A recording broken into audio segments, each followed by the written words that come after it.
Okay, CSEC Chemistry students, welcome back to another video. And in this particular video, we'll be going over some organic chemistry past paper questions.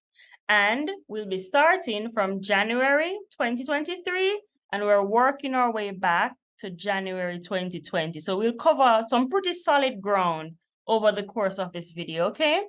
So the first question is a question 3 from January 2023. So just this January here.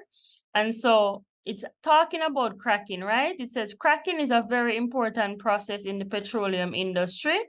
And they're asking us what is meant by the term cracking. So cracking is the decomposition of larger alkane molecules into a mixture of smaller alkanes and alkenes, right? So here's an example I've listed here. This is pentane, right? And when we crack pentane, we're going to end up with propane and ethene, right?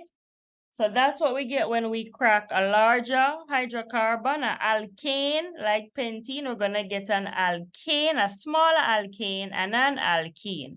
Of course, this is not required for all this 1 mark, but this is just to show you guys what it looks like, right? If you had said you break down the larger alkane into alkanes and alkenes, you're good. Good for your 1 mark, okay? So moving along to part B. Part B says that compound A, which has a formula C4H8, and compound B, which has a formula C4H10, they're both hydrocarbons that can be obtained from cracking, right? So again, this should clue us in that if we're obtaining them from cracking, it means that there's going to be an alkane and an alkene present, okay? So it says state the names of the compound A and compound B, right? So the first thing that we want to do whenever we're given a molecular formula and they're asking us to name it is we want to find out what is the functional group that's present in it, right? And to do that, or which homologous series it belongs to more generally, right? And to do that, we can use these general formulas to figure out what's going on, right? So because here we see that we have C4H8, we know that this is CnH2n that would describe this, right? And this particular homologous series or this general formula is specific to alkenes. And so we know that this is an alkene that has 4 carbons, so that would be butene, right? Here we have compound B, and we look at the numbers, we see we have C4H10. And that goes along with this general formula, right, which is CnH2n plus 2. And this general formula is characteristic of alkanes. And so we know that this is an alkane with 4 carbons, and we call that one butane. So that's how we come up with our names, right? This is our butene, this is our butane. All right? So next for part 2, they're asking us to draw the fully displayed structure of compound A. Again, remember we said compound A is our alkene, right? So we have to show there being at least 1 double bond in this, right? And so here's what we come up with. We have 4 carbons, so we draw our long chain of 4 carbons, 1, 2, 3, 4. And of course, whenever you're drawing a displayed structure, just make sure that your carbons, all of them, have 4 bonds, right? No more, no less, okay? So here we go. We have our straight chain of 4 carbons. One of them is going to have a double bond because it's an alkene, so there will be a double bond present. And then from there on out, we just make sure that all of our carbons are saturated. So it has 4 bonds coming from it. So we have 1 double bond here and then a double bond here. And so we have H, H, H. What else? And then these ones need H's. 2H and then 3H here. So that's what? That's 4 carbons and then 1, 2, 3, 4, 5, 6, 7, 8, right? So that's C4H8. So we're good here, right? For 2 marks. And so moving along to part 3 of this question, they're asking us to state the homologous series to which compound B belongs. And remember, we had done this analysis earlier, and we found that compound B is actually an alkane because it follows this general formula here. So we know compound B belongs to the homologous series of alkanes. And so we just put alkane here, right?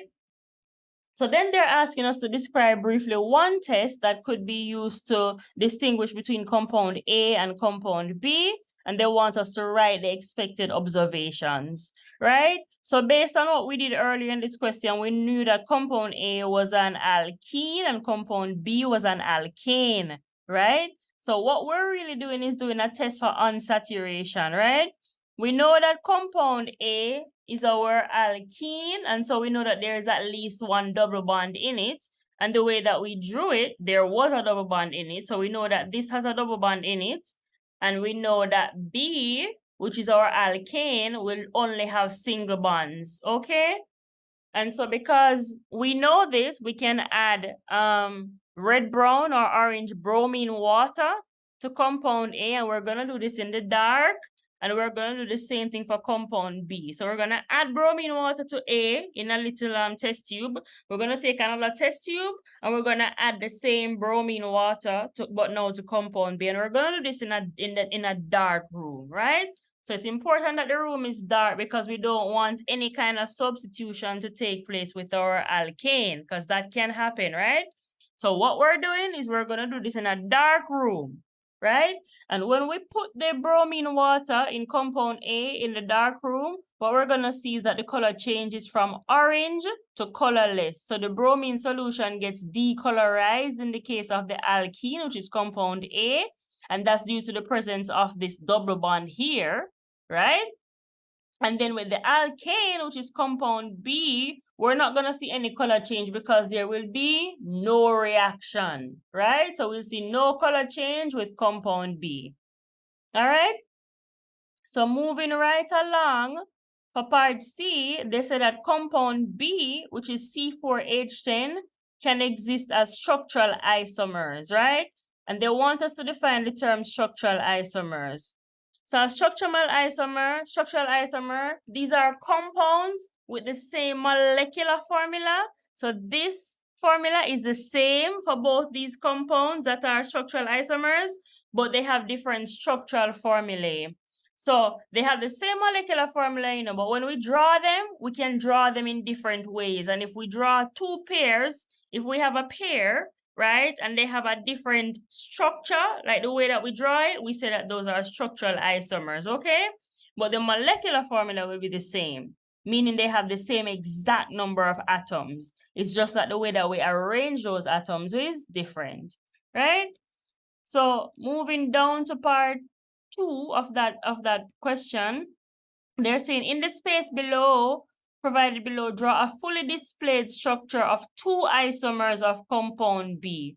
So again, our compound B, we said was what? Butane, right? It's an alkane that has 4 carbons, and so that's butane, it's C4H10.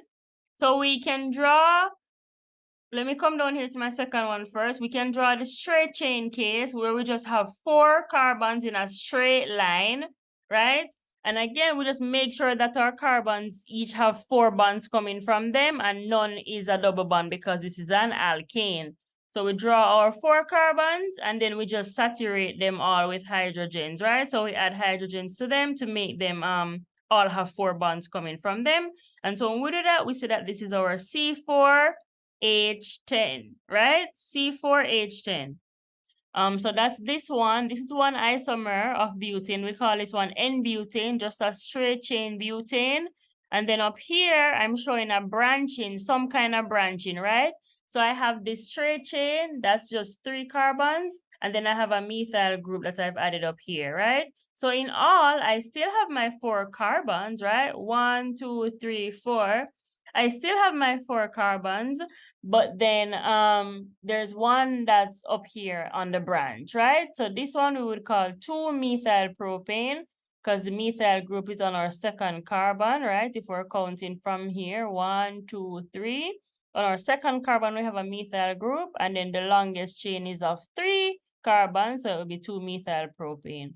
We also can call this one isobutane.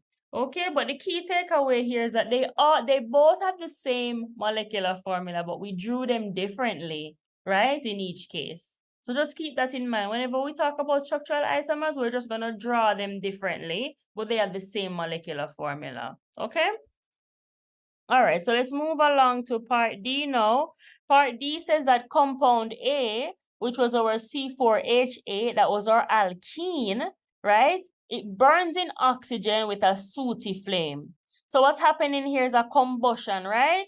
So let's write a balanced chemical equation for the complete combustion of compound A in excess oxygen. And the excess oxygen is key because we need that for complete combustion, right? So we have our C4H8, that's a gas, and we're going to burn that in oxygen, and then we're going to get carbon dioxide and water. So remember now, your products of combustion are always going to be carbon dioxide and water, right? So all we have to do here on now is just balance it, and when I balance it, I came out with 1 mole of butene plus 6 moles of oxygen is going to give me 4 moles of carbon dioxide and 4 moles of water. So that's how I balance it, and that's for 2 marks, okay? Key takeaway, just remember what your products will be when you have this kind of combustion. You're going to have carbon dioxide and water, and then you can work from there, okay? All right, so moving down now, we're going to go to the question 5. That was the next organic chemistry question on this paper, and it's about ethene, right? Ethene is an alkene, right? So it has that double bond in it, and it's going to undergo a halogenation reaction to form 1,2-dibromoethane. So what this halogenation means is that we're adding a halogen to our ethene, right? Essentially. And so that halogen, based on the formula here, we know that the halogen that we're going to add is bromine, right? So we're going to add bromine to it, right? That's our halogen. Okay, so they're asking us now to draw the fully displayed structure of ethene. So when there's a fully displayed, they want to see every single bond. What's bonded to what, right? And remember now, this is ethene, right? So it has 2 carbons in it. And because it's an alkene, the general formula is CnH2n, right? So right away we know that our formula is gonna be C2H4, and so we can just draw that here, right? C double bond C, and then there's a hydrogen here and another hydrogen here to make it 4 bonds, and then over here is the same thing. There's a hydrogen here and another one here to make it that there are 4 bonds coming from carbon, okay? So this is our fully displayed structure of ethene here. And so moving along, for part 2, they're asking us to write the molecular formula for 1,2-dibromoethane, right? So when we halogenate, or add a halogen to our alkene, what we're doing is essentially we're just adding it, we're saturating these bonds, right? So this bond is gonna break. So let me just kind of write it down here. So we have C double bond C, H, H, H, H, right? Now, when we add a bromine, when we add Br, we're essentially adding Br, Br, right? What's gonna happen is it's gonna add across the double bond. So we're gonna break this double bond and make it become a single bond, carbon, carbon, single bond, and we end up getting H, C, H, right? Break that bond. There's a H that was there before, and then that H that was there before, right? So then now, what we're gonna do, we took away one of these bonds and made it a single bond. Well, the bromine can now come in and form a bond there, right? And then this bromine also comes in over here and goes there, right? So the molecular formula that we're gonna end up with is C2H4Br2, right? So that's the molecular formula for 1,2-dibromoethane, and that's formed as a result of this halogenation reaction, right? Where we add this bromine molecule across the double bond to get this C2H4Br2. Okay, so that's what they wanted, this formula, for 1 mark. So moving along now, for part 3, they want us to draw the fully displayed structure of 1,2-dibromoethane. So we kind of already did that here in this kind of analysis. So again, all we're doing is we're adding where there was previously a double bond here, we're going to remove one of those bonds, add it down here, and add our bromine here, right? Remove one of the bonds, add it down here, we're going to add bromine here. Okay, so that's how we end up with this fully displayed structural formula. The bromine is just being added across the double bond, just like we've shown up here, right? So we're going from a double bond to a single bond, and then the bromines are added on, okay? All right.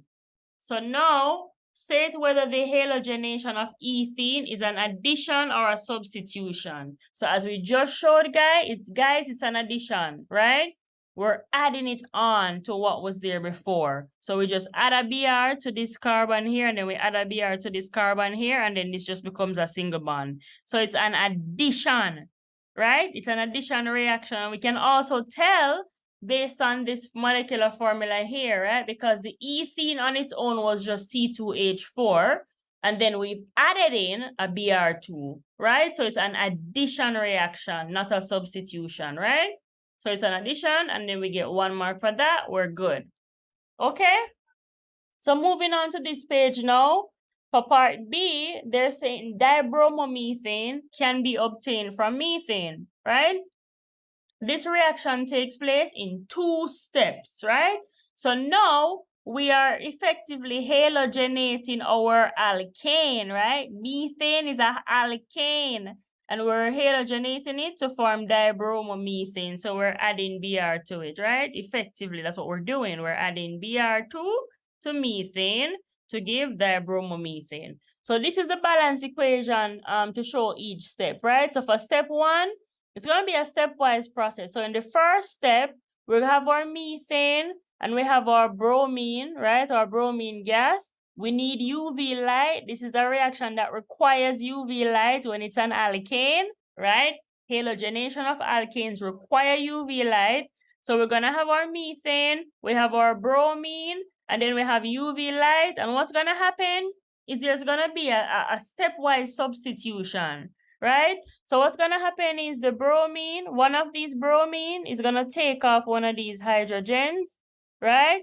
And so what we end up with is CH3Br. So one of the Br takes off one of the hydrogen, goes in its place, right? And so we end up with CH3Br. And then this one, the hydrogen that left, right, got substituted out, is going to go with the other Br. So remember, there are 2 Brs here. One kicks off a hydrogen, and the hydrogen that gets kicked off goes with the other one, right? So we end up with CH3Br plus HBr gas. Now in the second step, that same process is going to take place. And so now this one of these Br atoms is going to come in and it's going to kick off one of these hydrogens. And so we end up with CH2Br2 because one gets taken off, one hydrogen gets taken off and a Br goes in. So we end up with CH2Br2, and then that H that got kicked off goes with the other Br atom since there are 2 of them, and we end up with HBr gas, right? So this is what would happen in that second step. We end up with CH2Br2, which is in fact, right, just our dibromomethane, right? See, there are 2 bromines. So that's dibromomethane that gets formed here, okay? So that's what they need to see from us for 4 marks. So now, state whether this halogenation is an addition or a substitution. So as we said before, guys, there's like a kicking out of hydrogens and the bromine is taking its place, right? So it's a substitution. It's not adding, it's substituting, right? And you can see that based on our final formula that we got 2, right? If we started with CH4 and we end up with CH2 and then this Br going in, that means it was a substitution. So this is a substitution process, right? So for alkanes, it's a substitution process. Let me write that down. So when it's an alkane, right, the halogenation reaction. So when we add a halogen, right, for alkane, it's a substitution reaction or a substitution process. We're going to substitute our hydrogens, right, for that halogen. And then, oops, let's undo that. We don't want that. Let's undo that real quick so we get back our thingy. Okay.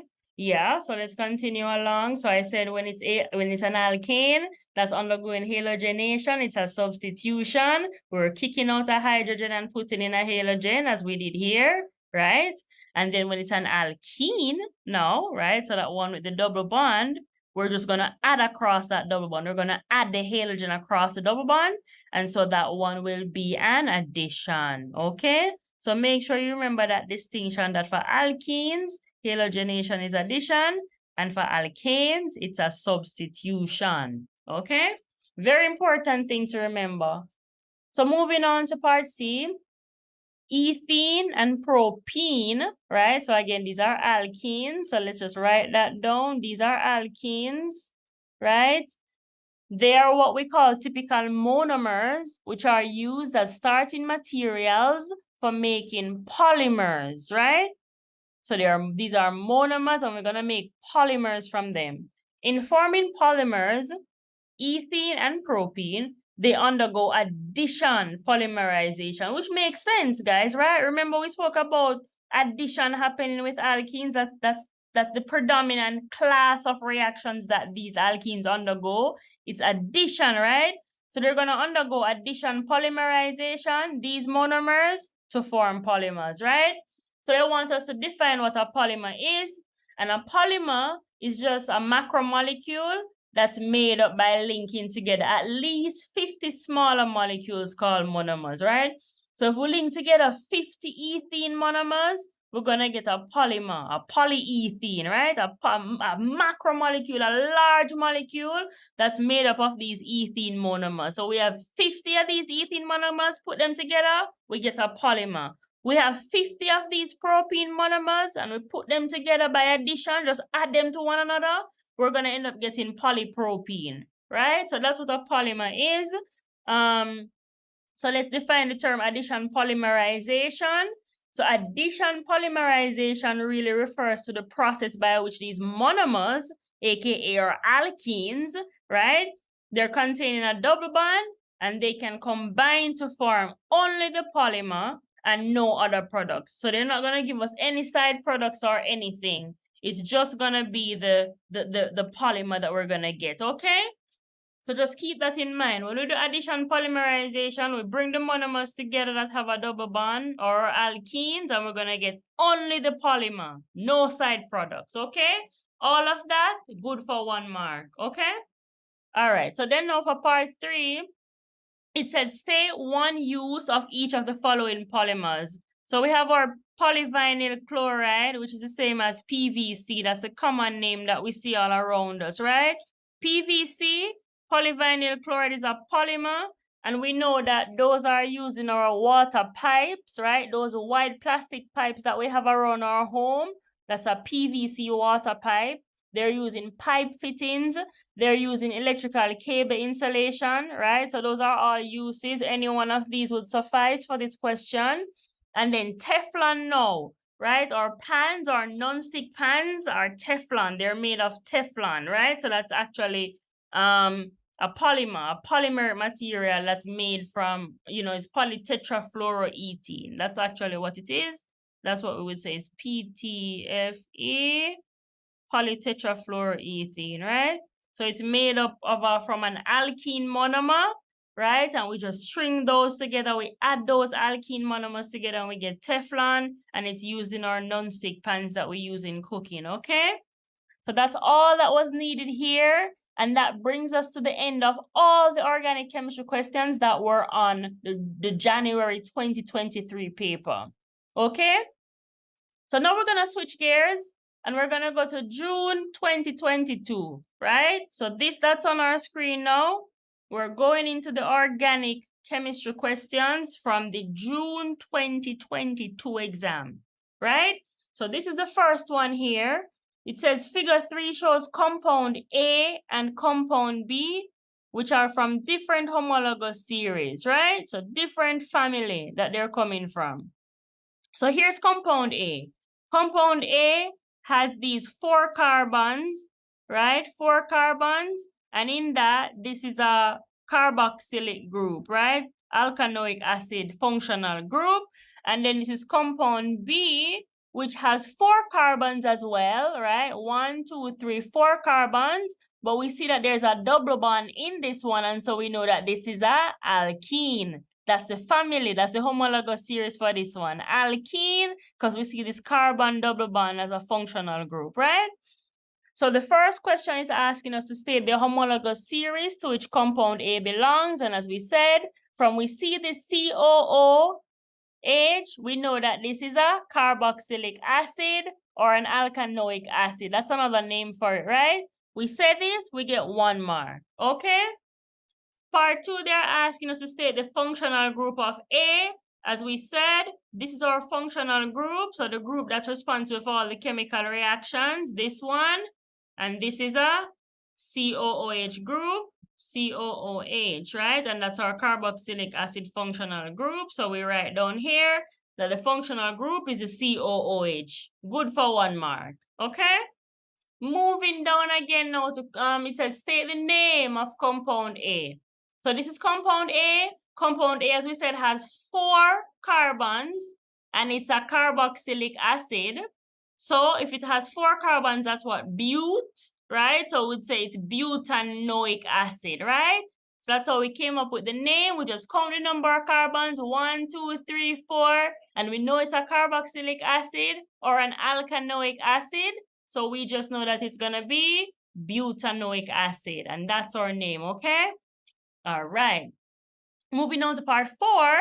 Part 4 says state whether compound A will undergo a condensation reaction or addition polymerization reaction with alcohols.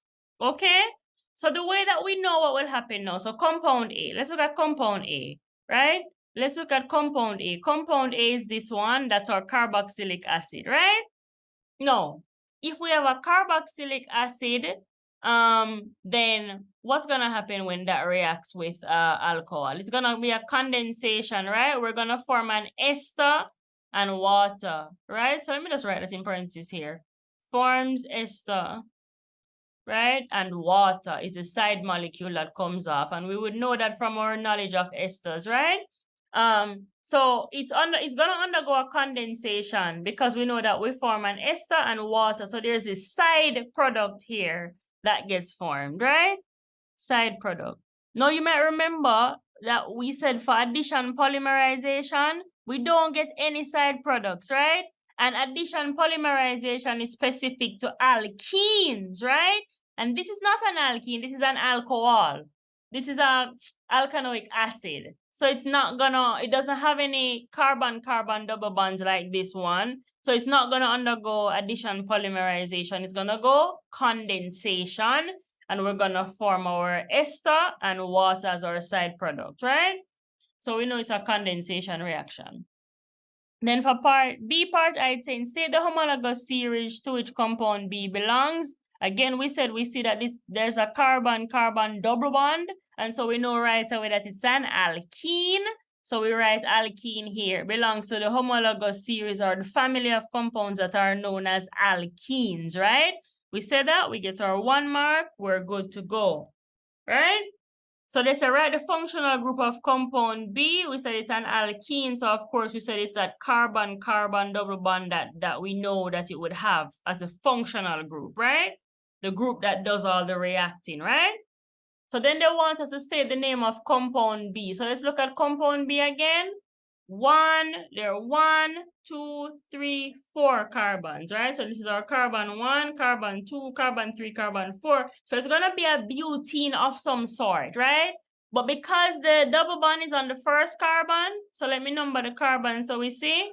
So this is carbon 1, this is carbon 2, this is carbon 3, and this is carbon 4, right?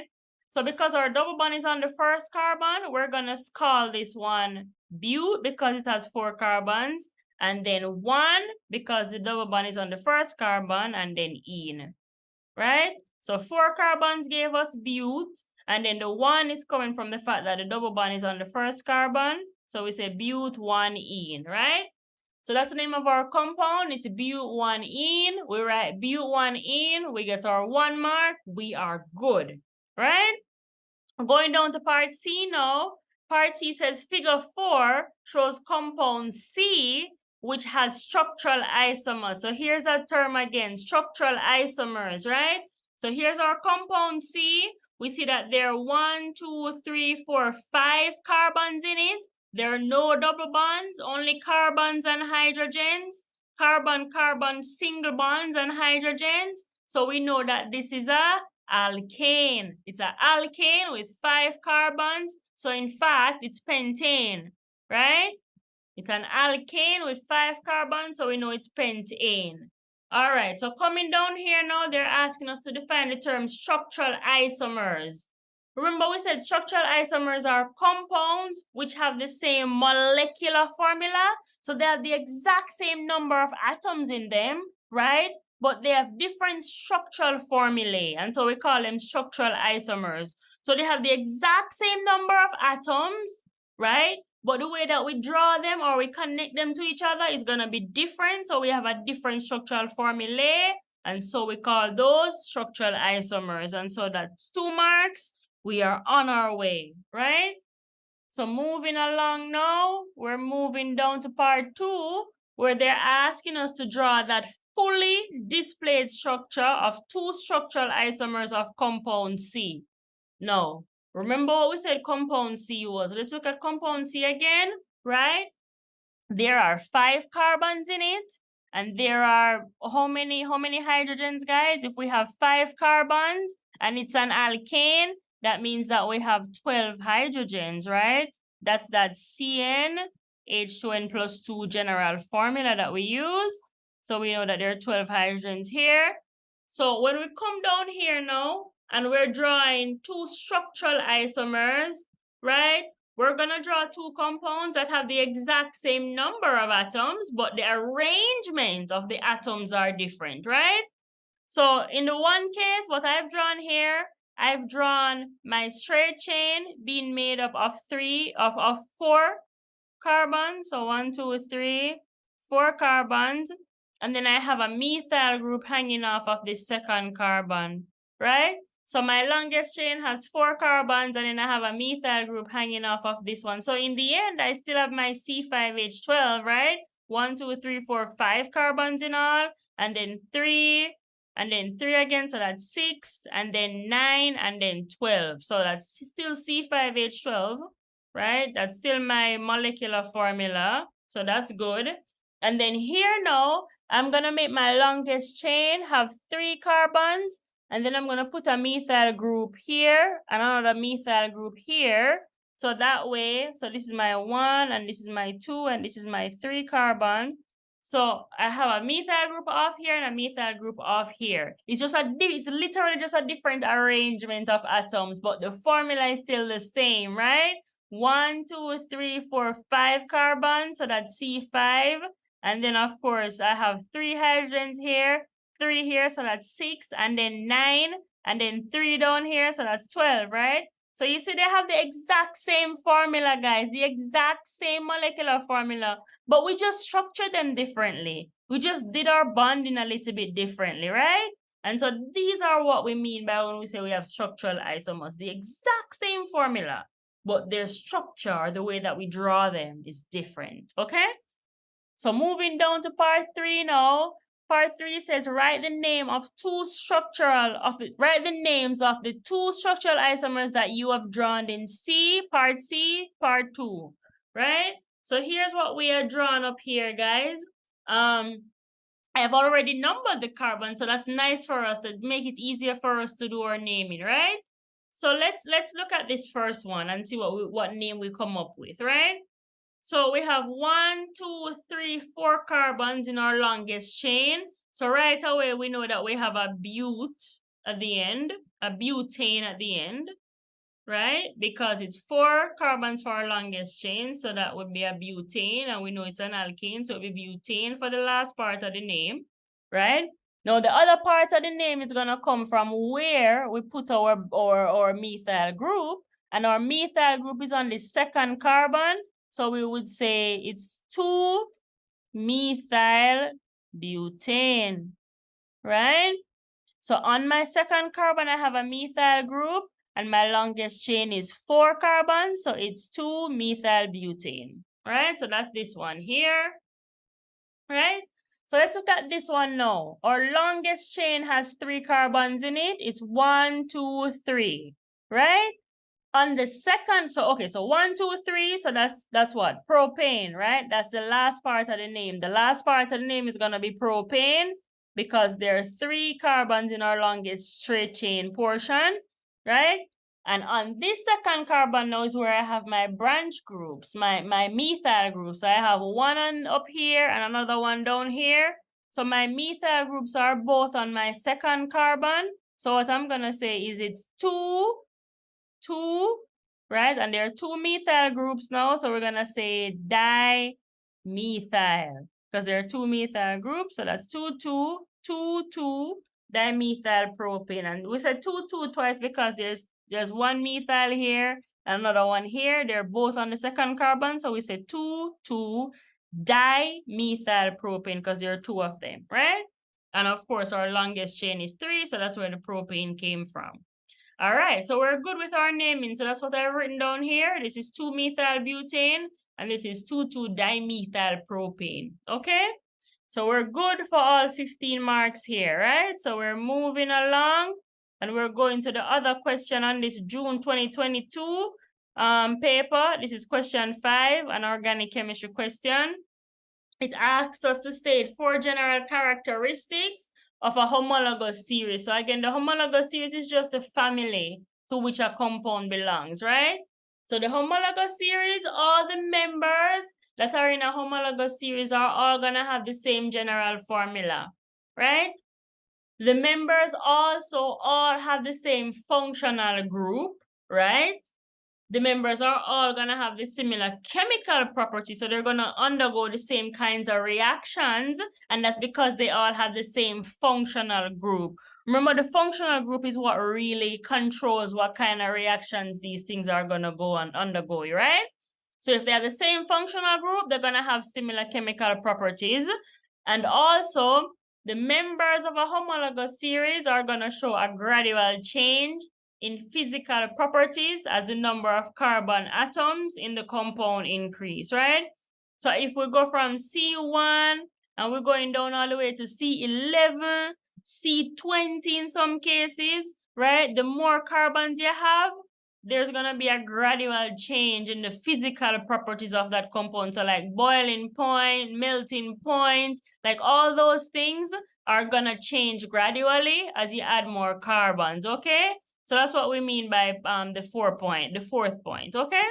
All right, so those are our 4 general characteristics. There are more, but we only stated 4 here. The only one that we didn't mention was the fact that each member is like CH2 unit, so like a CH2 unit away from the other, right? So this is what separates subsequent members from each other. Every time you add a member, you add a CH2 to what you had previously.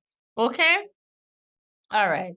So for part 2 now, it says write the general formula of the alcohol homologous series and the molecular formula of the 5th member of the homologous series. So that's when our N is equal to 5 they're asking us about, right? All right. So the general formula for the alcohol homologous series is CnH2n plus 1 OH. So this is our functional group, and then this tells us the number of carbons that we would have and the number of hydrogens here that goes along with that, okay? So using this general formula, we can come up with what the formula will be for the 5th member. So we just put 5 wherever there's N, right? And so we end up with C5H, 2 times 5 plus 1, so that's 11 OH. So C5H11OH is what we would get when we substitute in 5 for N, okay? So all of this, and we're good for 2 marks, and we're moving right along, okay?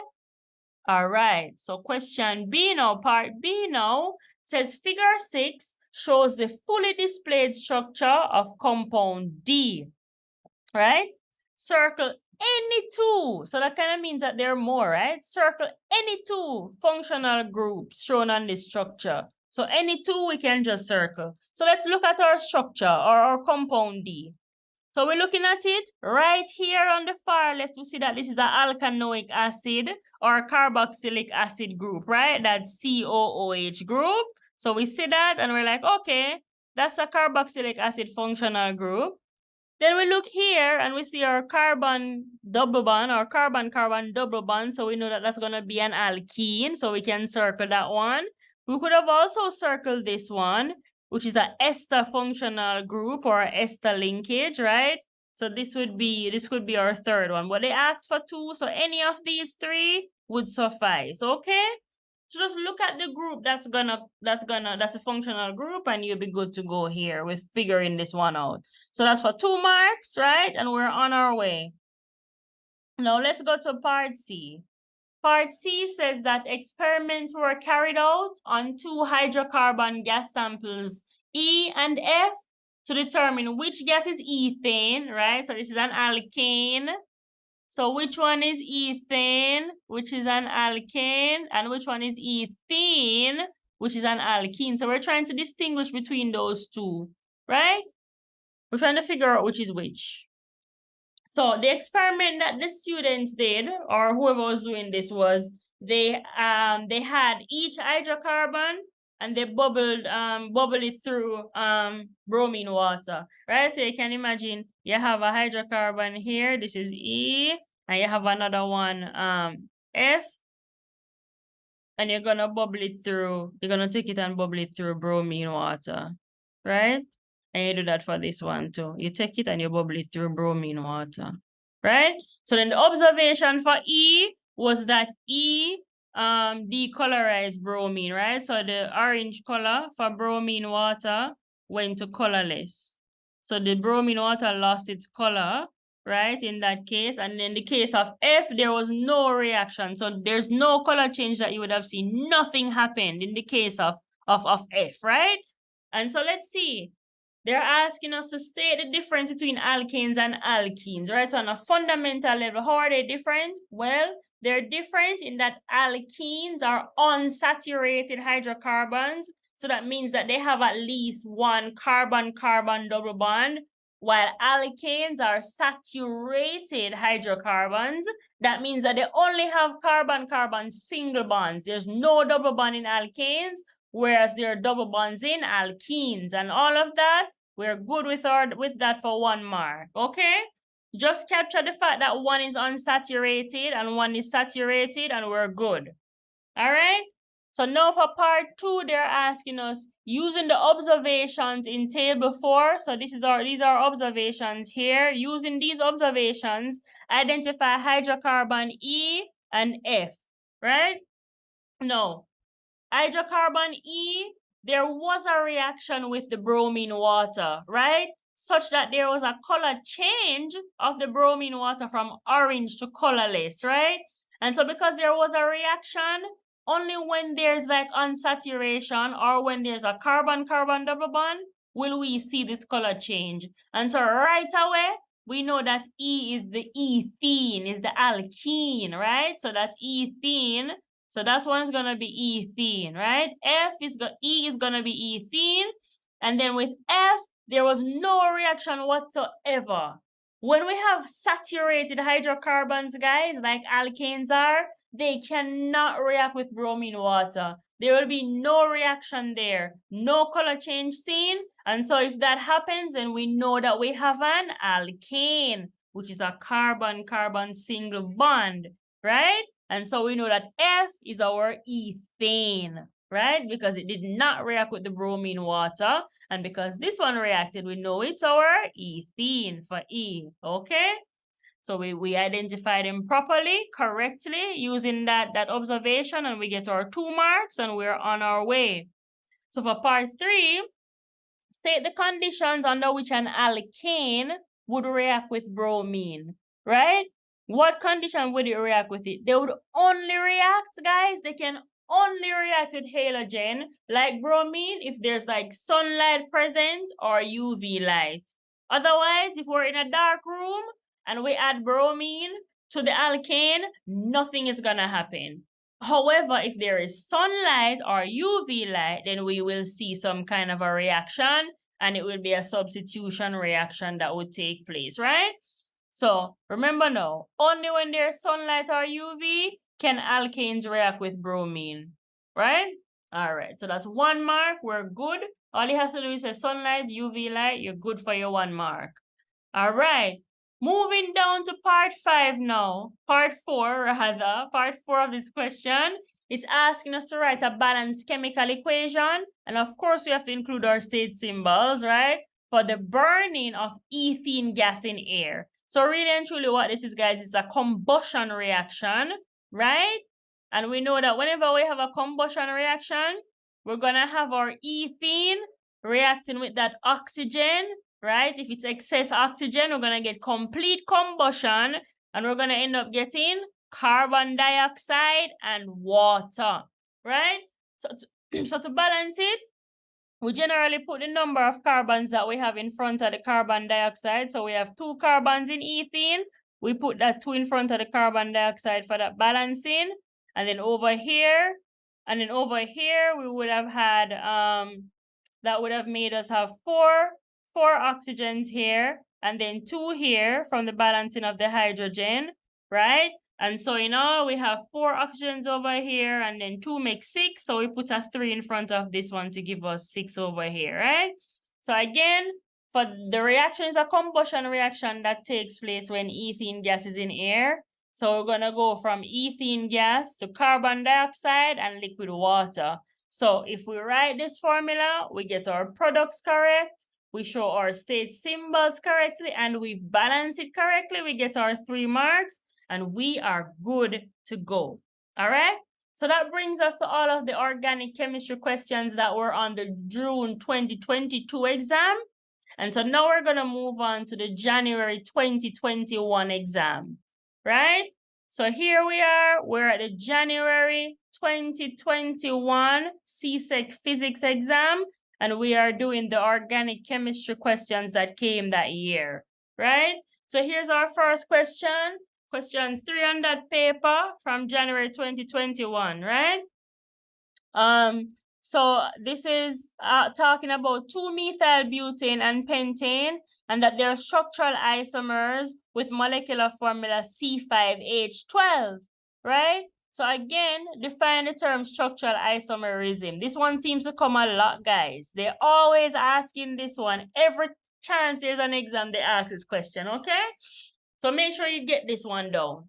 Structural isomerism refers to when compounds have the same molecular formula, the exact same number of atoms, the same molecular formula, but different structural formula. So we're going to draw them bonding in different ways, but it's the exact same molecular formula. And in this case, the molecular formula is C5H12, right? And so we know that that's an alkane, and as the name suggests too, the name suggests that too, right? That they're alkanes. So yeah, so that's what we have. We have alkane, and that's pentane, right? So isomers are gonna have the exact same molecular formula, but the way that we draw them can be different, right? So for part 2, they're asking us to draw the fully displayed structure of 2-methylbutane, right? So look at the name again, guys. This last part of the name, let me put this part in blue. The last part of the name tells us how many carbons we should have in a straight chain. So that means we should have what? 4, right? Because butane is 4. So we have 4 carbons in a row, or on a chain, right? In a row. So we draw 1, 2, 3, 4 in a row to capture this part. Then on our second carbon, so let's count them. So we have 1, 2, 3, 4, right? On our second carbon, that's where we're gonna put the methyl group because that's what the name tells us, right? So we put the methyl group on the second carbon, and that's what we end up with, right? So again, the longest chain is 4 carbons because it told us it's butane, and then on the second carbon, we're gonna put a methyl group. So that's what we did here. And if we count up everything, we're supposed to get C5H12. So let's count. We have 5 carbons. We have 4 carbons here and 1 here, make 5. Then there are 3 hydrogens. So that's 3, 6, 9, 12, right? So our formula checks out. So that's good. We're good for our 2 marks, okay? So moving down to part 3 now, they're saying draw and name one other structural isomer of C5H12, right? So here's what we're gonna draw now. We're gonna draw some with some more intricate branching taking place, right? In this first case, we show that there's like a branching per the name. There's like a branching at the second carbon. So what we're gonna do for this case now, we're just gonna shorten our chain here. We're gonna shorten it to 3. So we have 1, 2, 3 carbons in the longest chain. And then what we're gonna do is we're gonna put a methyl group on the second carbon and another one down here, right? So if we were to name, this is what they're gonna ask us to do next. Remember now, your longest chain tells you what the last part of the name will be. So our longest chain, the way that we drew it here, is 3. So the last part of that name will be propane, right? And then now on our second carbon, we have a methyl here and a methyl here. So what do we call that? 2, 2. And it's going to be dimethyl because there are 2 methyl groups, right? So we write dimethyl because there are 2 methyl groups, one here. And then, of course, our last part was propane. So the name is 2,2-dimethyl propane, all right? So let's make sure that we're comfortable with naming and how it comes about, because it's a very important part of your understanding of this whole concept, right?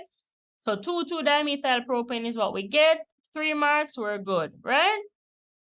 All right, so let's move down to part B now. Part B says that ethanol can undergo various reactions, right? So this is a alcohol. That's the homologous series. It's very important, guys, that whenever they give us the name of something, we immediately can translate that to what homologous series it's in, right? And what functional group it has. And that will help us tremendously in answering these questions. So make sure you're comfortable with identifying homologous series and then by extension the functional group in that homologous series, okay? So they told us that we have alcohol, we have ethanol, so we know that's alcohol, right? And it says, depending on the reagents and conditions of the reaction, products with different functional groups can be formed, right? So what they're saying is essentially, we can start with ethanol, and based on the reagents that we have and the conditions that we put the thing under, we can get different functional group, products with different functional groups, okay? So they're saying, what is a functional group of ethanol? Right? What is the group that enables it to undergo all these different kinds of reaction to get these different functional group with products, right? So the functional group of ethanol is this OH group, right? So we can just say it's the OH group, that's a functional group, and the name of that OH group is a hydroxyl group, right? So either one of these would be fine. If you say OH or hydroxyl group, it's the same, it's good for 1 mark. And we're on our way, okay? So for part 2 now, it's asking us, it says that table 2, this table down here, summarizes the conditions and products of 2 reactions of ethanol, right? So we have our ethanol, and we're going to have certain conditions, and that's going to give us certain products, right? So we have ethanol as our reactant. So they're saying complete table 2 by inserting the reaction conditions and drawing the fully displayed structure of the products which would be formed. They're also saying take note that the type of product to be formed is given in the table. So let's look at our table. You see in the table, for this first one, they're telling us that, okay, we have our reagent. We know our reagent is just going to be ethanol in this case, since they've blocked it out like that. So it's going to be our alcohol, right? And then the product, they're giving us some hints here. They're saying we're going to form an alkene in this first case. And then in the second case, where reagent is this ethanoic acid, we're going to form an ester. So they're kind of guiding us, right, as to what needs to happen, right? So, all right. So let's see what they're asking us again. They want us to fill in the blank pretty much. So this was a blank space, guys. This was a blank space. And of course, the drawings were blank. So let's go back up and look at this very first one. So we're going to go from our alcohol, which is what? What did they say? It was ethanol. So we're going to go from ethanol, right? And ethanol is what? Let's draw ethanol. Ethanol is C2H 5OH, right? Remember our general formula for alcohol is CnH2n plus 1OH, right? So if we have ethanol, we know there are 2 carbons, and then by extension, there's gonna be 2 times 2, 2 times 2, 4, plus 1, 5, and then our OH, right? So this is ethanol. So let's draw a display structure of ethanol. So it's C, so let's draw our hydrogens on those. So H, H, H, and of course, we're gonna have to have our OH over here, right? So that's C2, H, 1, 2, 3, 4, 5, right? OH, right? So we're good with that. So this is exactly what it is. And in fact, whenever they ask you to draw a display structure, you want to show every single bond. Like, don't condense anything, right? So don't write OH. I would write OH, right? Kind of like that. So okay, so now they're saying no, we have ethanol, that's what we're starting with, and we're gonna end up with an alkene of some sort, right? So what's gonna happen? What is that? That's like a dehydration, right? It's a dehydration reaction. So we're essentially just taking off water, like a water molecule, to end up getting this. And so effectively what we're doing is we're taking off this, right? That's what we're doing to end up with an alkene, right? So when we take off our water, what we're going to end up with is this, guys. We're going to end up with C, double bond, C, H, H, H, H. So we end up with an alkene, right? And that alkene is ethene. So that's what we draw here, right? And so for that, we're going to need concentrated sulfuric acid and a temperature of 170 degrees C. So these are the conditions for dehydrating alcohol to an alkene. So this is a dehydration reaction. So let me just write that here. It's a dehydration reaction. We are dehydrating our alcohol by adding concentrated sulfuric acid at 170 degrees C. And we're going to end up with an alkene, and that's going to be the corresponding alkene. So it's going to be ethene, right? This is ethene. Okay, guys? So all they want us to do for 2 marks, we state these conditions, and then we draw the fully displayed structure, and that would give us 1 mark. We didn't have to name it, right? But just draw the structure, and we're good for 1 mark, right? So let's look down here now. They're saying that the reagent that we're gonna react with our ethanol is ethanoic acid. So we have ethanoic acid, and we're gonna add that to our ethanol, right? And then when we have that reaction now, guys, we have a carboxylic acid and an alcohol reacting. We're gonna get what? We're gonna get an ester. That's what they told us, right? We're gonna get an ester, and so that esterification process requires us heating this mixture with concentrated sulfuric acid under reflux, right? So we need reflux so that our volatile alcohol doesn't escape out of the reaction tube, right? So we do reflux. So what that means is that the ethanol is going to just fall back into the reaction mixture, and it's not going to get away, right? So that way we have a greater yield of our ester, right? So that's what reflux does. It makes sure that the alcohol doesn't escape from the reaction tube. So we need heat. We need to heat with concentrated sulfuric acid under reflux, and then we're going to get our ester, right? Now, to draw the fully displayed structure of the ester, let me guide you a little bit with this one here. So let's draw our ethanoic acid. Let's draw that one here. So that would be C. So let me draw the carboxylic acid group first. So that's COOH, right? And then there's 1 carbon here beside that, and then H, right? So that's our carboxylic acid. That's this ethanoic acid here that they're giving us as a reagent. And we're gonna react that with alcohol. So I'm gonna write my alcohol like this. So this is my OH. Well, let me put the H at the end. That's more accurate from a bonding standpoint. So let's do that. So I'm gonna put my H right here, right? And then so it's HO, and then C, and then H, H, H, right? So this is my ethanol. This is what this whole question is about, the reactions of ethanol, right? So I have my ethanol. So this is my ethanol and this is my ethanoic acid that they gave me as a reagent, right? So when these two come together, there's going to be a condensation reaction. Remember, we said earlier that carboxylic acids undergo condensation reactions. So then what's going to happen now, guys, is that this H, right, from my ethanol is going to combine with the OH from my acid. And so what's going to happen is that my water, there's going to be a water molecule that comes off, right? So I'm going to lose water.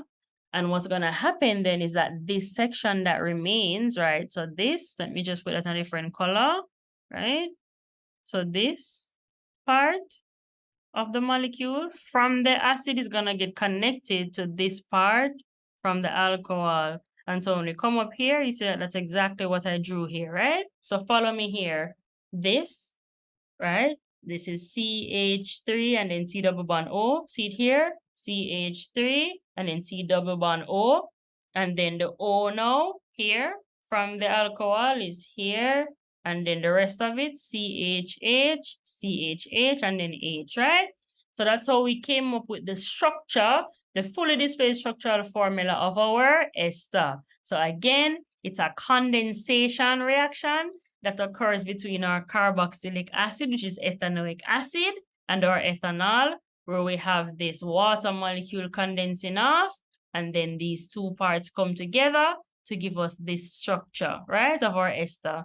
And to get from here to here, we need to heat this mixture with concentrated sulfuric acid under reflux, right? And we are good. So that's it, guys. For 15 marks, we've covered everything. We've captured everything. And let's see, we're moving on to the next question in this paper. Again, we're on the January 2021 paper. This is question 5. We're doing organic chemistry questions. And so here we are now. We're on question 5 from January 2021, right? So here's figure 3. Figure 3 refers to the following reaction scheme. Now, CXC loves to give reaction schemes, so make sure you're comfortable with these. So it's a reaction scheme that involves 4 compounds, compound A, B, C, and D. And they want us to carefully consider, so carefully, very carefully, guys, consider the reaction scheme in figure 3 and answer the questions that follow, okay? So just take a minute and look at this reaction scheme and see what's all going on here.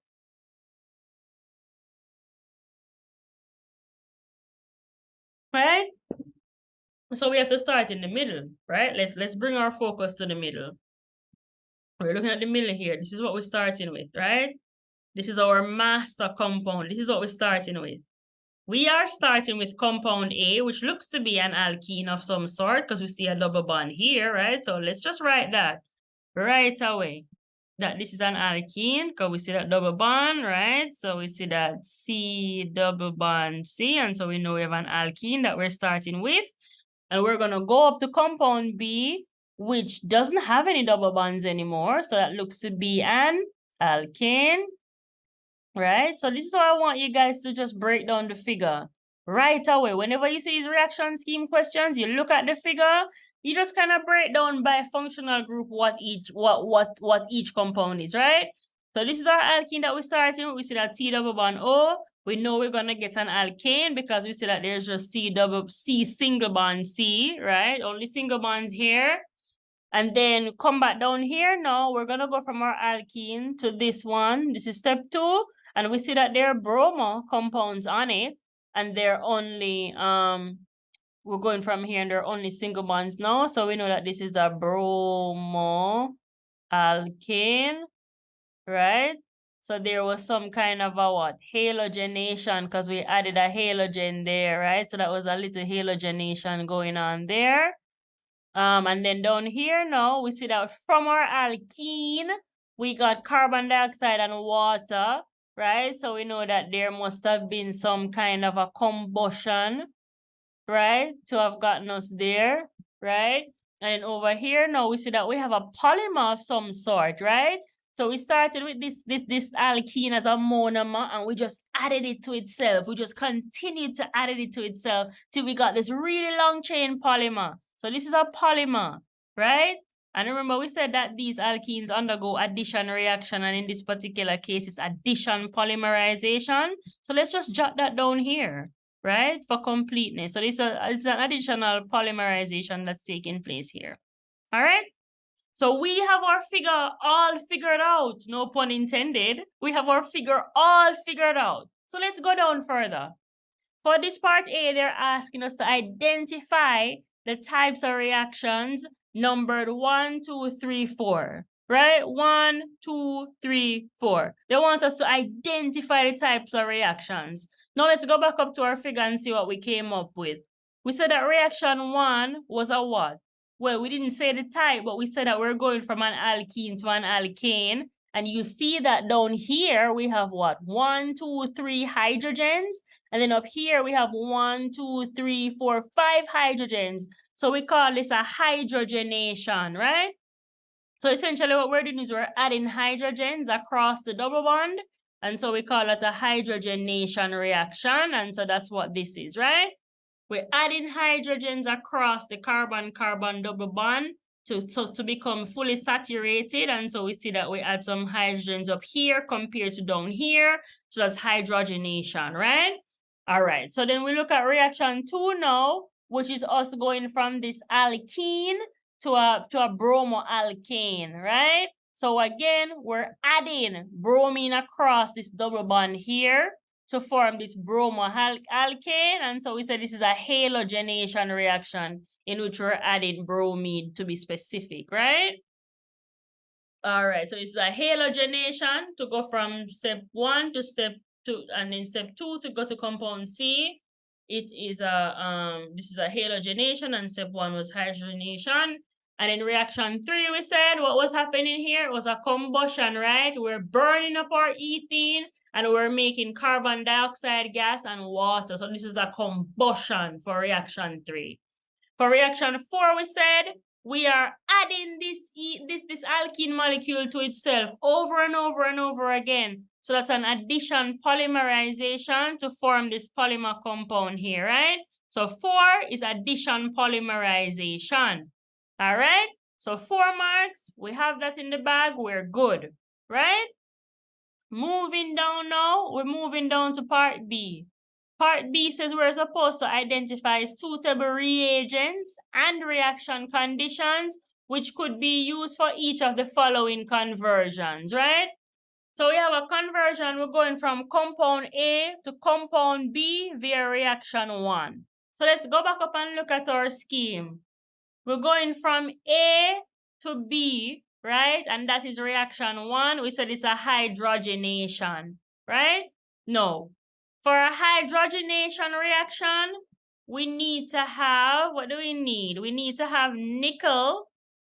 We need to have a nickel catalyst, right? Let me go back down here and show you guys. We need to have a nickel catalyst at 150 degrees C, right? So nickel is our catalyst. We need a temperature of 150 degrees C. And of course, we're going to need hydrogen gas because it is, after all, a hydrogenation. So the hydrogen has to come from somewhere, right? So this is our reagent that we need. This is our reagent, right? And these are our conditions that we need for that hydrogenation reaction, right? So we're good with that one. So let's go back down and see what else they're asking us. They're asking us to talk about what reagents and conditions we need to go from compound A to compound C via reaction 2. So if we're going from A to C via this reaction, we said that's a halogenation. We're adding a halogen across the double bond, and specifically we're adding bromine. So that's Br2. So we need Br2, right? And now in this particular case, all we need is Br2 really, because that reaction is so favorable. It happens so rapidly that we really don't need anything else, right? All we need is our Br2 gas, or we could use Br2 bromine water as well, right? So we could use bromine water as well. Either way, either one is fine. But we don't need to have any fancy like high temperatures, catalysts. We don't need that because this reaction is so favorable that the bromine just rapidly adds across this double bond. And so that's all we need for the bromines, just add across the double bond, and we end up with this haloalkane, bromoalkane here, okay? So that's what we need for that halogenation. We just need our bromine gas or bromine water, and we are good for 2 marks there. All right? So C part I is saying that given that R is an ethyl group, ethyl, so that's 2 carbons, right? So that's C2H5. That's an ethyl group. Ethyl groups have a general formula of CnH2n plus 1, right? That's what this is. So that's an ethyl group, or more generally would be an alkyl group, right? So we know that if they tell us that it's ethyl, it's C2H5. So they're saying that R is this ethyl group, right? So they're saying that this R that was here is actually an ethyl group. So let's just draw that out, right? So essentially what we're doing is we are, let me come over here, guys. I'm going to come over here and draw it out, right? So now the R, now we know the identity of the R. The R is C2, right? H5. So let's just draw that. So it's C2H5. So it's H, H, H, H. And that's our R group, right? That's this R here, right? So this R is this, right? And so that's the R group. And remember now that R group was bonded to the C, double bond C. And then the hydrogen up here, a hydrogen down here, and a hydrogen down here. So remember now, let's check our carbon. There's 4 coming from it. 1, 2, 3, 4. This one, 1, 2, 3, 4. So we're good. So that's exactly the identity of compound A. So compound A has this ethyl group and then this portion here, right? So let's see what else they're asking us about that now that we know that it's an ethyl that the R represents. State the molecular formula of compound A. So the molecular formula is just the total number of each atoms that are present there. And so let's go back and count. Do our little counting. We do our counting. What do we have now? 1, 2, 3, 4 carbons. And then we have 1, 2, 3, 4, 5, 6, 7, 8 hydrogens. So our molecular formula is C4H8. You see that, guys? So all we did was just put in whatever they said R was, which is an ethyl group. So it's C2H5. And then we just add it to the rest of the molecule. So that's C double bond C, HHH. So that's 1, 2, 3, 4, 5, 6, 7, 8, 9. Wait. 1, 2, 3, 4 carbons. 4 carbons. So that's C4. Right? And then 1, 2, 3, 4, 5, 6, 7, 8 hydrogens, right? C4H8. So that's our formula. So we have our formula now. It's a what is this, guys? Let's talk about what this is. We know it's an alkene, right? So it would be butene, right? Butene is what that is, right? In fact, it's butanene because on the first carbon we would have that double bond, right? So it's butanene, butene, right? So that's what it is if they had asked us for the name. But we know we have butanene, right? So it's an alkene. Now they're asking us to write a balanced chemical equation for the reaction 3. So here's reaction 3, guys. Reaction 3 was our combustion. That was our combustion reaction that we formed carbon dioxide and water, right? So for that, what's going to happen is we're going to have our butene. That's going to be reacting with oxygen to give us carbon dioxide and water. Again, remember now, when we're doing balancing for these combustion reactions, we just put a 4. There are 4 carbons here for the butene, so we just put 4 before the carbon, in the carbon dioxide, and we just balance from there, okay? So from there, we just put our 4 here, and I didn't have these here as yet. We would have 4C and then 8 O's, right? And then from a hydrogen standpoint, there are 8 over here, and there's a 2 here, so we just put a 4 here. So 4 2's 8, so our H's would be balanced. And then now it's just a matter of balancing the oxygen, which is by itself. So we would have had 8 oxygen here and then 4 here. So what's that? That's 12, right? So because there's already a 2 here, we're going to put 6 here. So that would be 12 oxygens here, 12 over here. 8 hydrogens here, 8 over here. 4 carbons here, 4 over here. So we're happy, and we got our 2 marks, and we're on our way. We're all completely balanced here. And of course, I like to throw in my state symbols just because, right? Just always write your state symbols as well. So state symbols, correct product, balancing, you're good with your 2 marks there. So we have 2 marks in the bank, okay? All right, so moving down to part D now. Part D says, describe a chemical test that can be used to distinguish compound A from compound B. All right, so compound A was what again? That was our alkene. In fact, it's butene. And we're distinguishing this from our alkane, which was up here, right? So this is our alkane. So we're distinguishing our alkene from our alkane, right? And our alkene has a double bond, and our alkane has a single bond. So what can we do? We can do a bromine test. We can do a bromine water test. Remember, double bond and single bond. One is going to react, the double bond is going to react, and the single bond is not going to react. So that's the basis of our test, right?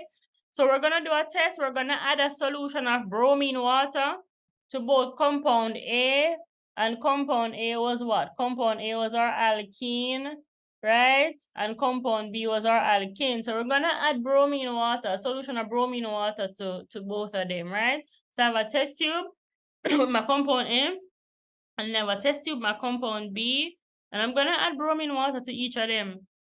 So I'm gonna add bromine water to my A, and I'm gonna also add a bromine water to my B, right? When I add the bromine water to my A, given that it's an alkene, I will see decolorization of my orange bromine water. It's going to get decolorized, right? When I add the same bromine water to B, which is my alkane, I'm going to see no reaction. Of course, provided I'm in the dark. We should be doing this in the dark, right? So we're going to do so in a dark room. We're going to add a solution of bromine water to both compound A and compound B. We're going to do so in a dark room. And so for compound A, because compound A is an alkene, it will rapidly decolorize the red, brown, or orange bromine water. So it's red, brown, or orange. It's same. It's what its typically color is, red, brown, or orange. So we're going to see some decolorization in the case of an alkene. But in the case of an alkane, which is what compound B is, it will not react to the bromine water, and so no color change will be observed. And so if we don't see any color change, then we'll know, okay, yeah, that's my B, that's my alkane. If I do see a decolorization, I'm like, okay, that's definitely my alkene, okay? Remember, alkenes have a double bond. They can react to bromine water. They can get halogenated, right? That way by addition. And then in the case of the alkane, because we're in the dark, right? Because we're in the dark and we're adding the bromine water to our alkane, there will be no reaction and we won't see a color change, okay? So that's the basis of this whole chemical test. And with that, we are at the end of the January 2021 organic chemistry questions. And so now we are ready to move into our final set of questions, and that's from the January 2020 paper. Okay, so now we are working with our January 2020 CSEC Chemistry paper 2, and we're focused on the organic chemistry questions. So here we are, question 3. It's always question 3, guys, huh? Question 3. List 3 characteristics of a homologous series. Now, this word comes up a lot. Homologous series, we said, is just a family of the compound. It's just a family that the organic compound belongs to, right? It's our homologous series. And members of a homologous series, they're all in the same family. They all have the same functional group. Remember now, the functional group is the thing that gives the compound its chemical properties. The functional group is the thing that's going to be reacting, right? And so members of a homologous series or members of the same family, they're going to undergo the same exact reactions, okay? So members all have the same functional groups. each member is separated from the preceding one by a CH2 group. Remember we said if we're like adding, so we have a C, so we start at C1 and we end up at like say C even 20, wherever we end up every time. So like between C19 and C20, we would have added a CH2, right? So that's what the second one means. So between C19 and C20, we would have added a CH2. Between C1 and C2, we would have added a CH2. So we're adding a CH2 to C1 to get C to C2, so on and so forth, right? So members all have the same chemical properties. They're gonna all have the same chemical properties, guys, because they all have the same functional group. And of course, members all have the same general formula. So for example, if we were talking about, let's talk about alkenes. If we're talking about alkenes, the general formula would be what? CnH2n. So everybody in this family, everybody in the family of alkenes are gonna be represented by this general formula, okay? So whenever you're in a family or in a homologous series, you all have the same general formula, okay? So they really wanted 3, but I threw in an extra one just for fun. But really, you only need to write 3 of these and you have your 3 marks and you're good, okay? All right, so part B now. B says, draw the fully displayed structural formula of compound A, which has the molecular formula C3H8, right? So C3H8, we can break that down to figure out which homologous series it's in. So we see that we have 3 carbons and 8 hydrogens. So that's kind of represented by the CnH2n plus 2. And so we know that we're working with what? Alkanes, right? So we know that's an alkane.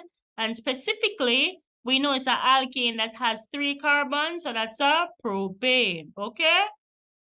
All right. So we're going to draw it now.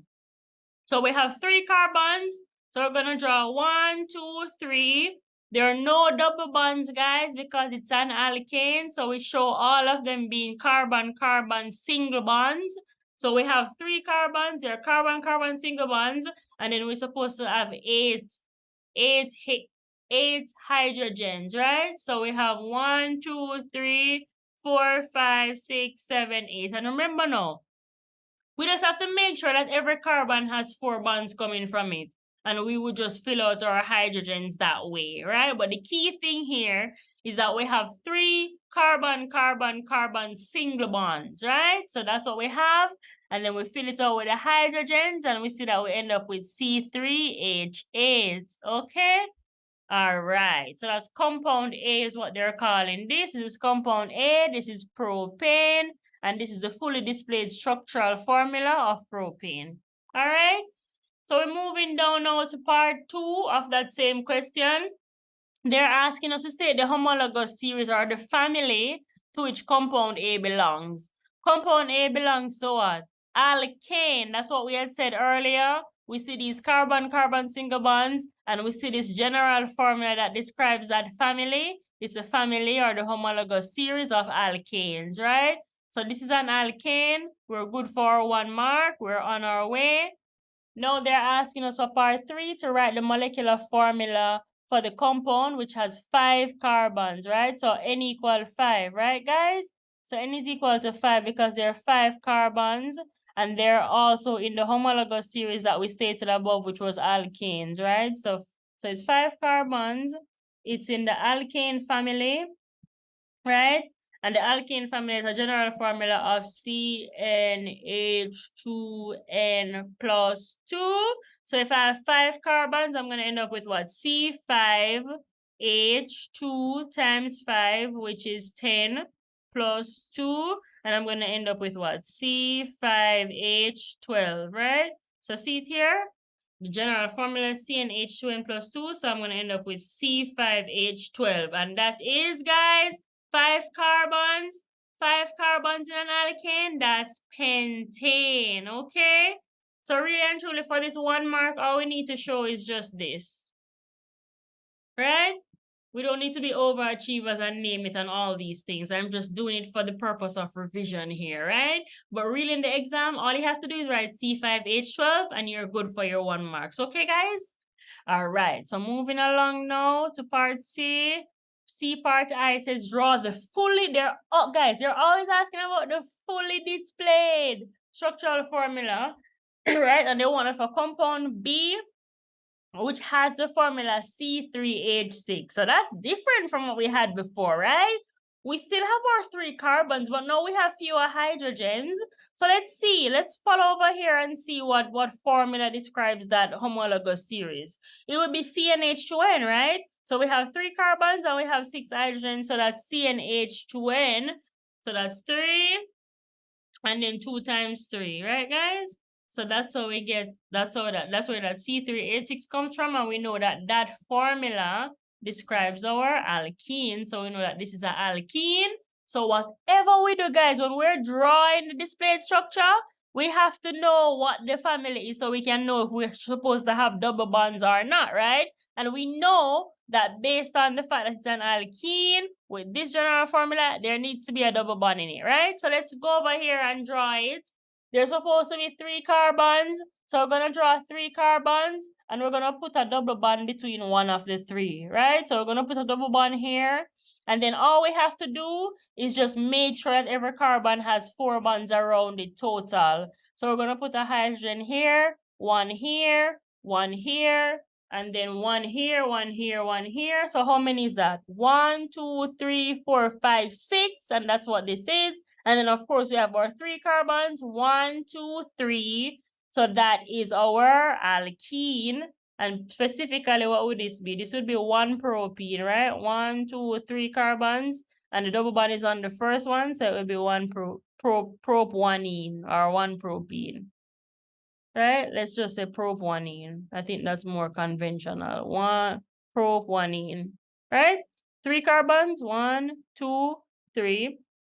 And the first carbon with the double bond, so we say propanene. Okay, that's what we just drew here. It's an alkene. Okay, guys?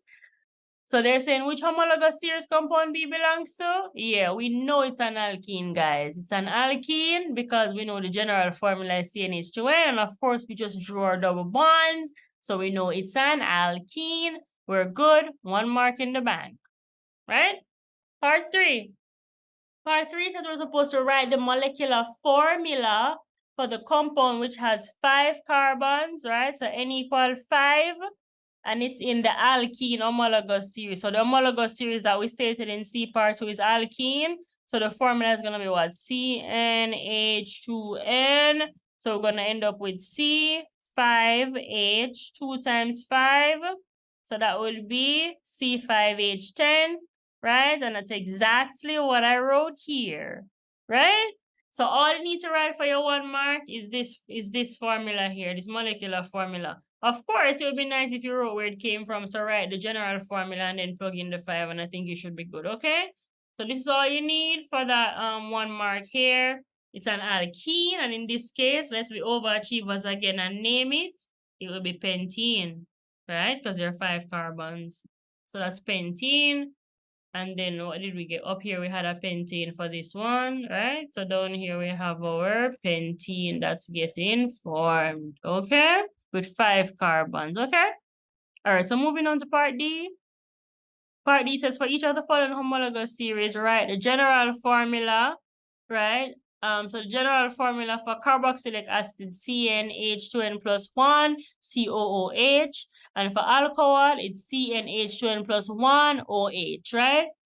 And then now they're saying they also want us to write the name of the first member. All right. Now this is a little bit tricky, could be a little bit tricky, right? First member. When we think of first member, guys, we think when there's N equal 1, right?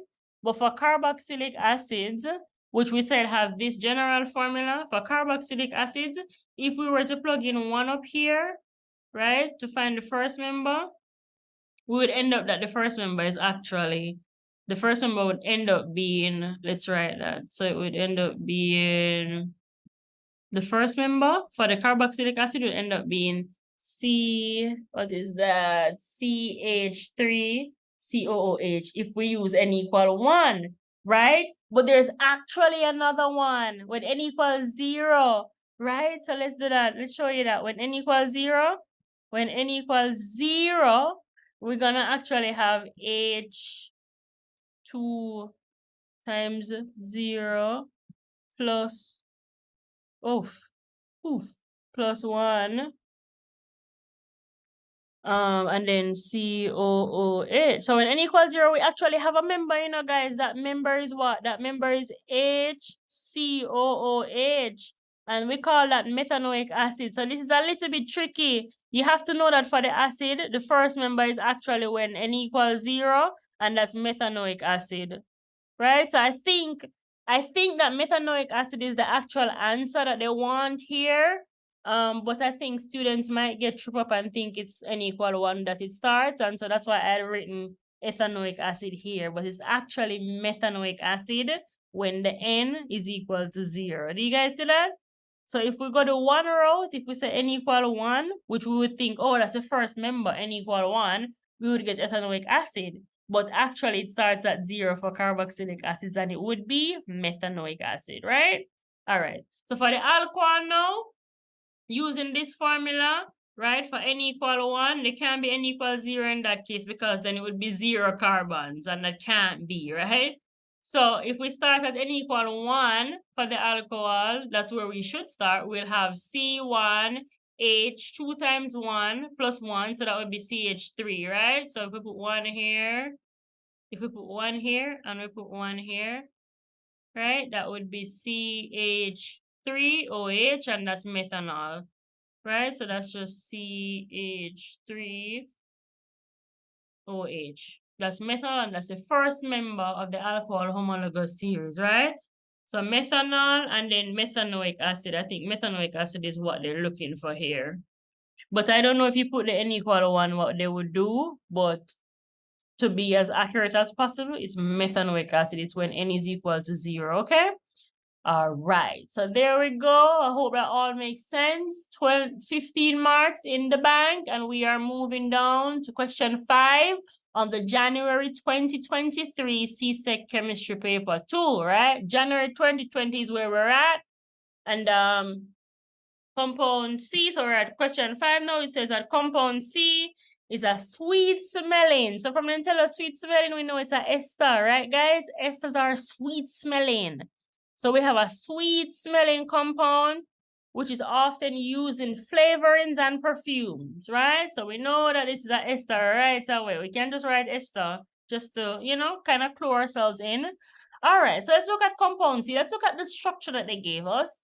Looking at the structure, right, we can see that there are two parts of it. And as we said, we know it's an ester because it smells good. There are two parts of it. This part is our alcohol portion, right? This is from the alcohol. An alcohol that only has one carbon, so that's methanol. And then this part of the ester is the part that came from the acid or the carboxylic acid. Because remember now, esters are made of what? Alcohol and carboxylic acid. So this part came from the acid, and that's 3 carbon, a 3 carbon acid, so that would be propanoic acid, right? So this is propanoic acid and this is methanol, right? So the question in part 1 is asking us to state the name of compound C and the homologous series to which it belongs, right? So we already came up with a homologous series from the description that the examiner gave us. From the description, we knew it was an ester, right? No. Let's talk about how we name esters, the naming of esters, right? So the naming of esters, you see the last part of the name of an ester is gonna come from the last part of the name is gonna come from the acid. So because it's propanoic acid, because there are 3 carbons and it's a carboxylic acid, the last part of the name is gonna be propanoate, right? Propanoate, that comes from the acid. And then the first part of the name is gonna come from the alcohol. And we said it's methanol, so it's gonna be methyl propanoate, right? So again, the last part of the name of the ester comes from the acid, and the first part comes from the alcohol, and so we get methyl propanoate, right? All right, so then what else? Homologous series, you said it was ester, solely based on the sweet smelling compound, but also when we look at this, right, we can see the ester functional group. So let's mark that out here. So this part here, guys, this little section here is the ester functional group. The COO group is the ester functional group. So we could also tell that it's an ester based on that as well. Ester group, right? C1OO is the ester group. So yeah, so we know that it's an ester, right? That's the homologous series. All right. So moving down to part 2, they're asking us to draw the fully displayed structural formulae of the 2 molecules that are produced when compound C is hydrolyzed, right? So hydrolysis, or to hydrolyze something, means to break it down into its components. So we're going to write the formula of the 2 molecules that we get when we hydrolyze C. So essentially we're breaking down C into the alcohol and the carboxylic acid that made it. Okay, so that's what we're doing there. So when we break it down, remember we said this part over here on the left is from the ester, right? So when we hydrolyze it, what we're gonna get is the carboxylic acid, which has this formula. It's propanoic acid, we said. So it's gonna be three C's, and then this is our COH group here. That's characteristic of acids, and then the rest is just the CH groups, okay? So that's where we are. That's propanoic acid. That's what we're gonna get. And then on the other hand, we're gonna get the methanol, which is the alcohol. So that's 1 carbon and then HH8. So that's CH3OH. So that's the methanol. Okay. So remember, when we hydrolyze esters, we're gonna get the acid and we're gonna get the alcohol of it. Okay. All right. So that's 2 marks and we're good. When it's a fully displayed structural formula, guys, remember, show all the bonds, okay? Show every single bond, what's bonding to what directly. Don't condense anything, okay? All right, so let's move on to part B. Part B says that ethanol is widely used as a solvent for making cosmetics and perfumes, right? So when we want to make perfumes, we would write the ethanol with the acid, right? To get the ester. And then solvent we can use in like rubbing alcohols and lotion. So that's what we'd use it for, cosmetic purposes, right? All right, so part I is saying state the name of compound D. So let's look at this schematic. So we have ethanol here going to compound D, right? So we have our alcohol functional group here, and then we have our acid functional group here. So this is a carboxylic acid, right? The whole thing is a carboxylic acid, and this is the functional group here that I just circled, right? I'm going to write FG for functional group, right? All right, so state the name of compound D and identify the reagent and conditions necessary for ethanol to be converted to compound D. So we're going from ethanol and we're going to an acid, right? So that's an oxidation process. That's an oxidation reaction. So it's an oxidation reaction in which we go from ethanol to compound D. And compound D is a carboxylic acid that has 2 carbons in it. So that's what? Ethanoic acid, right? Is there 2 carbons in it? It's going to be ethanoic acid. And so our name is ethanoic acid.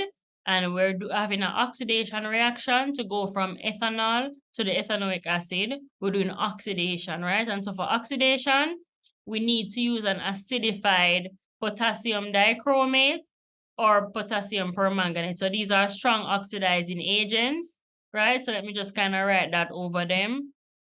That these things, potassium dichromate or potassium permanganate, these are powerful oxidizing agents, right? Because remember I said it's an oxidation reaction to go from the alcohol to the acid. So we need powerful oxidizing agents, and that's what these 2 things are.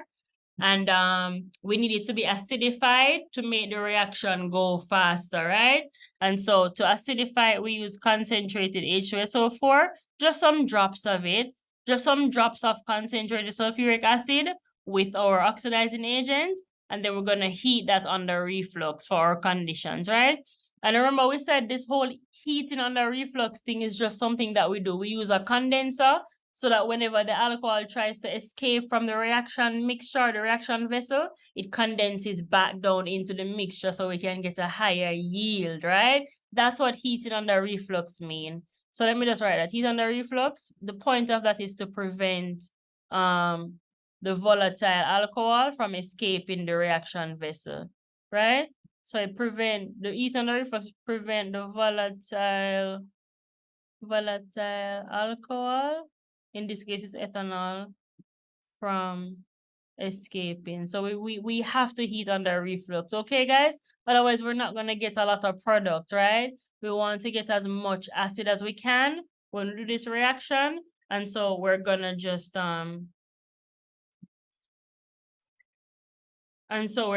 heat under reflux. Okay, so we need that condition. So again, we form ethanoic acid when we do this kind of reaction. This is an ethanoic acid that's here. We need it's an oxidation reaction, so we need acidified oxidizing agents like either potassium dichromates or we need potassium permanganate, right? And so we're gonna acidify that using concentrated sulfuric acid, just a few drops of it. And then we're gonna heat under reflux. And we're gonna do that heating to prevent the volatile alcohol from escaping from the reaction vessel, okay? So that's 3 marks, and I think we're good there, guys. 3 marks. I think this is everything. The name, the reagent that we need, and the conditions. Good for 3 marks, okay? So then now, explain how ethanol can be made from the fermentation of sugar. So we're fermenting sugar to make ethanol, right? That alcohol up there. Include the chemical reactions for the overall fermentation process. All right. So let's go through this, guys. This is important, and it's worth 7 marks. So we want to touch all the points, right?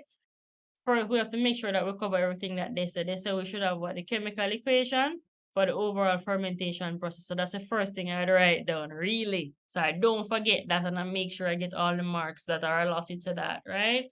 So, okay. When we have fermentation taking place now, what's happening is that we're taking a carbohydrate, a simple carbohydrate like a glucose, right? So anything that has glucose in it, we can use as a starter, right? So we have something that has glucose, maybe it's grapes or something. Anything that has glucose in it, we just take that, right? We take that glucose, and then we're gonna have some yeast in the mixture as well. And really the reason why we want to have yeast in the mixture is because we want to leverage, we want to use their enzymes, right? We want to make use of their enzymes because that's actually what's doing the fermenting of our glucose, right? And the glucose, the molecular formula is C6H12O6. So we have our glucose here. So this is our glucose, right? Or simple sugar that we're using. Maybe it's from grapes or something. We have our yeast. The yeast are going to provide us with the enzymes. In fact, the name of the enzymes, if you want it to be as specific as possible, would be zymase, right? So these are the enzymes that are in yeast. And so when we do that, when we ferment the glucose using the enzymes, we're going to get this ethanol, right? C2H5OH. So we're going to get our ethanol and we're going to get carbon dioxide gas, right? Those are the products of fermentation, right? Of that fermentation of sugar, carbon dioxide and ethanol, right? Okay, let's talk about the conditions now. So we have our glucose, we have our yeast, and then we're gonna get ethanol and carbon dioxide. Perhaps, maybe let me just do a little quick sketch for you guys of like the reaction vessel, what that might look like.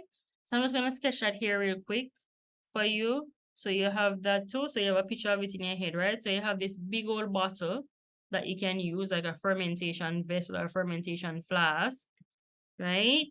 So we have that. Of course, we're gonna have like a stopper here, right? But we're gonna also be able to allow the gas or whatever it is to come through, right? So then we're gonna have an airlock kind of situation going on here. Airlock, right? And of course there's supposed to be an opening here, and this goes into that part, and so there's an opening here, right? This is just our airlock, right? And the purpose of the airlock is that it allows that carbon dioxide that's formed to come out. So it allows the CO2 to escape, but it can't come back in, right? Once that CO2 comes out, it's stuck outside, right? CO2 can escape, but air can come back in. But the air from outside cannot come back in. So that's what we mean by airlock. It's locked off the air. Air cannot come back in, right? But the CO2 can escape, but the air can't come back in. So it's like it's locked on the entrance side, right? Air can't come in. So we have an airlock here. We have a reaction vessel. And in the reaction vessel or the fermentation vessel is what we would call this. Fermentation vessel is what this big old thing is. It's a big old vessel, right? In that vessel, guys, we're gonna have our mixture, our fermentation mixture. So we have the fermentation liquor, or just everything, right? So the fermentation mixture is what's in the thing.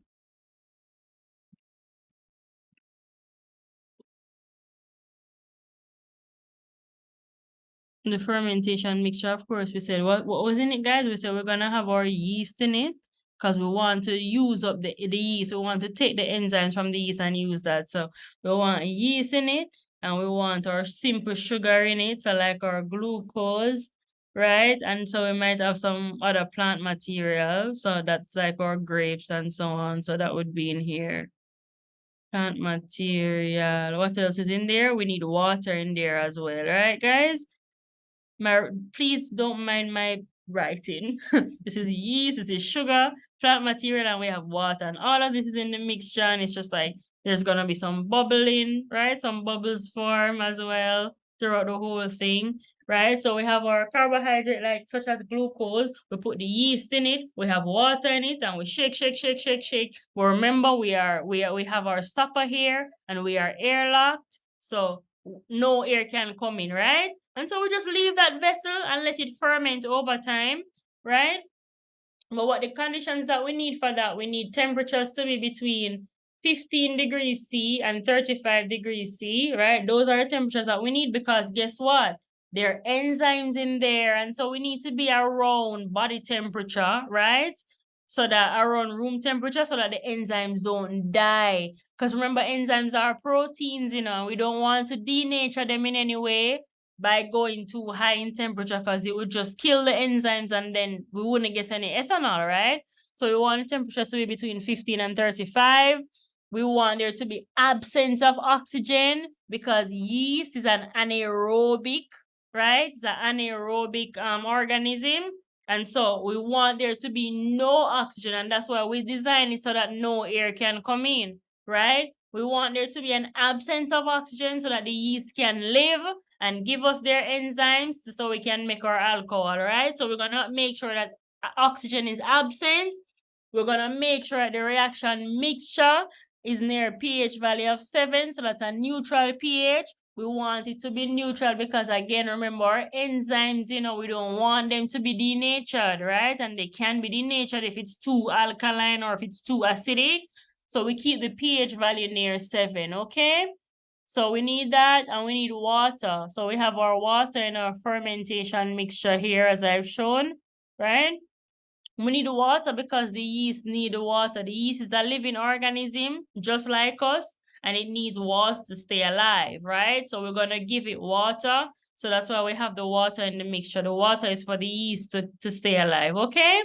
So that's what we have, guys. So in a nutshell, to produce ethanol from the fermentation of sugar, we're going to take our glucose, we're going to react it with the enzymes in yeast, and we're going to get our ethanol and carbon dioxide, and then some energy is going to be released as well, right?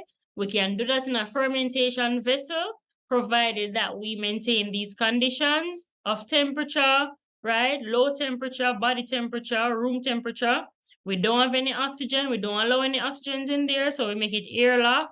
We keep the pH close to 7, and there is presence of water so that the yeast can stay alive and keep on lending us their enzymes for this fermentation, okay? So that's what we would do there. So that's all. This is all. If we said all of this, if we capture all of this, guys, somehow we will get all 7 marks. We'll be good. And we're on our way to that grade 1 with distinction, right? One more thing here. State one other use of ethanol, one other use, right? So in this case above, that was to make alcoholic beverages, right? When we do fermentation of sugars like grapes or whatever, that's how we actually make wine, right? So this way that's outlined here is how we make alcoholic beverages. And another example that was around here, they told us about the use of it to make cosmetics and perfume. So they want us to say something that's outside of those two. So we can say that it's used as a fuel, right? You know that we use ethanol as a fuel as well. So that's what I would put there as my other use, because they don't want us to duplicate any of the ones that we said before. So just say fuel in this case, okay? Because they already captured these throughout the question. So we just say, okay, we're going to use ethanol as a fuel. All right? So that's what we would say there. And we're done, guys. This is the end. Thank you for hanging with me. Thank you for sticking out this whole thing and going on this journey. I hope that you feel ready. I hope that you feel like you know all that there is to know about organic chemistry, or at least you know most of the things, or at least you know the things that they normally ask, right? Or that they've asked for the past 4 years. So you have a pretty good idea as to what's going to be on the exam, okay? So all the best in the exam. Wishing you nothing but the best. On my end, can you please make sure that you like this video, that you subscribe to this channel, and that you share this with your friends, okay? And I'll see you in the next video.